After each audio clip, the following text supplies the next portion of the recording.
100 গ্রাম গরুর মাংসে চর্বির পরিমাণ 17 থেকে 20 গ্রাম, সেখানে 100 গ্রাম মহিষের মাংসে চর্বির পরিমাণ মাত্র 1.8 গ্রাম।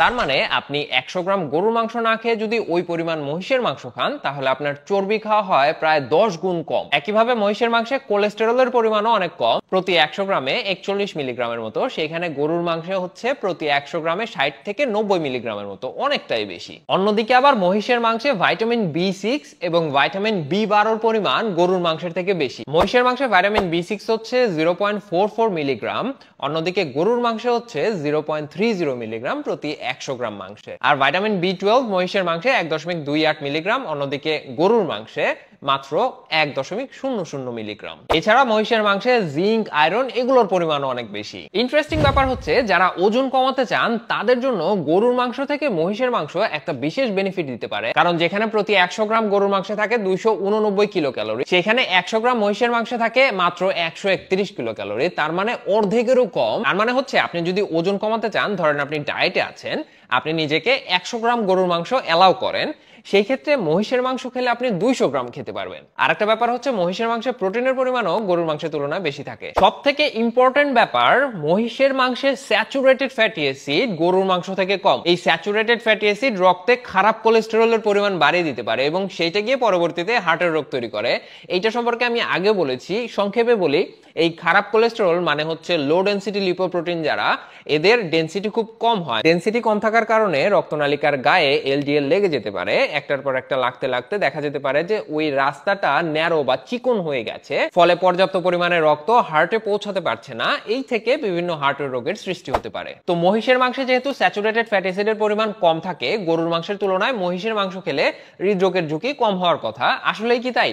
চলেন দেখি মানুষের উপর করা গবেষণায় কি পাওয়া গেল। এইটা দেখার জন্য একটা গবেষণা করা হয় 3000 জন মানুষের উপর, এদেরকে 3 ভাগে ভাগ করা হয়। তাদের মধ্যে একটা গ্রুপ ছিল যারা হচ্ছে মহিষ পালন করতেন, বিধায় তারা 5 বছর আগে থেকে রেগুলারলি মহিষের মাংস খেতেন, তারা গরুর মাংস খেতেন না। আর একটা গ্রুপ ছিল যারা আগে গরুর মাংস খেতেন, ধরেন সপ্তাহে 500 গ্রাম করে তারা আগে গরুর মাংস খেতেন।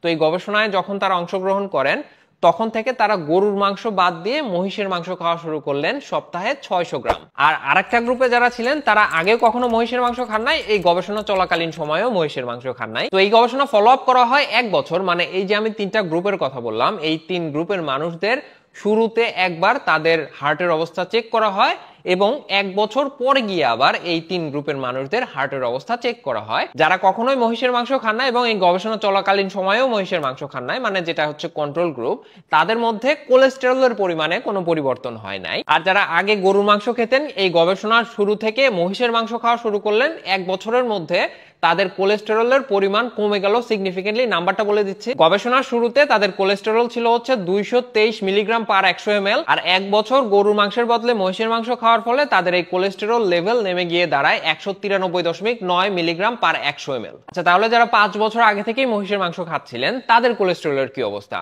তাদেরটা বেজ লাইনেও ছিল 167, আবার এই 1 বছর বাদেও আসলে তাদের সেরকম কোনো পরিবর্তন হয় নাই। এর থেকে বোঝা যায় যে ওই 1 বছর আসলে গরুর মাংস বাদ দিয়ে মহিষের মাংস খাওয়ার ফলে যতখানি কোলেস্টেরলের পরিমাণ কমে, এইটা আসলে কন্টিনিউ করবে, বেশ কিছুদিন কন্টিনিউ করার পরে একটা স্টেডি লেভেলে চলে যাবে। এই ডেটা এরকমটা ইন্ডিকেট করে। এরপর আমরা যদি দেখি স্পেসিফিক্যালি ট্রাইগ্লিসারাইডের কি অবস্থা, এই ক্ষেত্রেও যেটা দেখা গেল, যারা কোনোদিনও মহিষের মাংস খান নাই তাদের সেরকম কোনো পরিবর্তন হয় নাই। যারা গরু বাদ দিয়ে মহিষ খাওয়া শুরু করেছিলেন তাদের সিগনিফিকেন্টলি কমে গেল, বাট যারা 5 বছর ধরে মহিষের মাংস খাচ্ছেন তাদের ওই পর্যায় পর্যন্ত যায় নাই, একইভাবে আমরা যেরকমটা কোলেস্টেরলের ক্ষেত্রে দেখেছিলাম। তো এই গবেষণায় উচ্চ রক্তচাপ সহ হৃদরোগের আরো বিভিন্ন জিনিসপত্র চেক করা হয় এবং সব ক্ষেত্রে দেখা যায় যারা গরুর মাংস বাদ দিয়ে মহিষের মাংস খাওয়া শুরু করেছিলেন তাদের এই প্যারামিটারগুলো ইমপ্রুভ হয় মোরলেস, কোনোটা একটু বেশি কোনোটা একটু কম। কিন্তু যারা 5 বছর ধরে মহিষের মাংস খাচ্ছেন তাদের সবগুলো কন্ডিশনে দেখা গেল অন্য সবার থেকে অনেক ভালো অবস্থানে। বাকি থাকলো খাসির মাংস, এটা নিয়ে অনেক বেশি কথা বলার সময় না, একটা ইন্টারেস্টিং ফ্যাক্ট বলি। খাসির মাংস সম্পর্কে আপনি যদি কারো কাছে জিজ্ঞেস করেন যে কোনটাতে চর্বি বেশি থাকে, গরুতে না খাসিতে,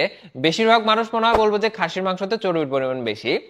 ফ্যাক্ট হচ্ছে খাসির মাংসে আসলে চর্বির পরিমাণ কম, আর ইম্পর্টেন্টলি খাসির মাংসে স্যাচুরেটেড ফ্যাট মানে যেটা খারাপ চর্বি, ওইটার পরিমাণ গরুর মাংস থেকে অনেক কম, কমপক্ষে অর্ধেক। গরুর মাংসের তুলনায় খাসির মাংস আসলে বেটার চয়েস। তো এই হচ্ছে অবস্থা। আপনাদের ঈদ ভালো কাটুক, কুরবানি ভালো কাটুক, কাটাকাটি ভালো কাটুক, সবাই সাবধানে থাকবেন, সাবধানে কাটাকাটি করবেন, ভালো থাকবেন সবাই। ঈদ মোবারক, আসসালামু আলাইকুম।